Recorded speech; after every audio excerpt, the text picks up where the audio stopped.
Today, I'm going to show you how to add product filters to your Shopify store. Because let's face it, nobody wants to scroll through 200 products just to find a red t-shirt. Let's dive right in. The first step is signing up for Shopify. In the description of this video, you'll find a special sign-up link that will enable you to extend your trial for an additional 3 months. So make sure you use that link to save some money. You know, that magical place where all the back-end magic happens. Click on Online Store and then hit Navigation. Now, find the section called Collection and Search Filters. If your theme doesn't support filtering, Shopify will give you that, "Hey, buddy, not happening here" message. But hey, don't worry, you can still create filters. They just won't show until your theme is on board. You'll see a shiny list of available filters. Just pick the ones you want like a buffet, but for your store, click Done, and don't forget to save because we've all been there doing all the work and then forgetting to save. Classic move.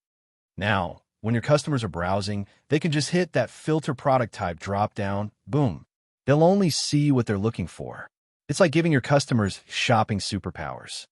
Shopify comes with 2 types of filters. Basic filters, think price, vendor, and product type. The essentials.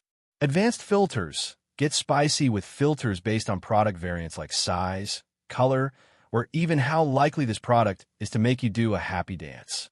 Want even more control?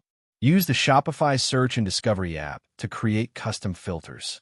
And if you're feeling extra organized, you can even drag and reorder filters to show them off just the way you like. Adding product filters isn't just a flex. It actually makes shopping easier for your customers, which can lead to more sales. And hey, more sales mean more cha-ching. So go ahead, set those filters up, and watch your Shopify store go from meh to heck yeah. If this video helped, smash that like button, subscribe for more OG tutorials, and drop a comment if you've got questions. I got your back.